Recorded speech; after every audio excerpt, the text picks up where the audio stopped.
Doctor বাবা সাহেব ভীমরাও আম্বেদকর সম্পর্কে কেন্দ্রীয় স্বরাষ্ট্রমন্ত্রী অমিত শাহের কুরুচিপূর্ণ মন্তব্যের প্রতিবাদে পথে নামল কংগ্রেস। শুক্রবার প্রদেশ কংগ্রেসের উদ্যোগে শিলিগুড়িতে ধিক্কার মিছিল বের করা হয়।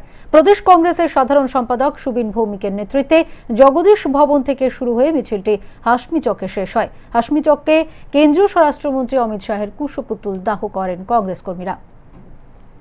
ব্যাপার হচ্ছে, গত 17 তারিখে রাজ্যসভায় অমিত শাহ যে কুরুচিকর মন্তব্য করেছিল তার প্রতিবাদ জানাতে এবং গতকাল লোকসভায় যেভাবে রাহুল গান্ধীকে আক্রমণ করা হলো এবং ভারতবর্ষের বিভিন্ন কংগ্রেস দপ্তরে যেভাবে পশ্চিমবঙ্গ প্রদেশ কংগ্রেসের দপ্তরে পাশাপাশি মহারাষ্ট্রের প্রদেশ কংগ্রেস দপ্তরে, পাটনা প্রদেশ কংগ্রেস দপ্তরে বিভিন্ন জায়গায় বিজেপি খুব সুপরিকল্পিতভাবে যে আম্বেদকর সম্পর্কে অমিত শাহ যে মন্তব্য করেছে তা থেকে নজর এড়াতেই এই রকম ঘটনাগুলো ঘটাচ্ছে, তার প্রতিবাদ জানাতে আজকে আমরা দার্জিলিং জেলায় কংগ্রেস কর্মীরা রাজপথে নেমেছি।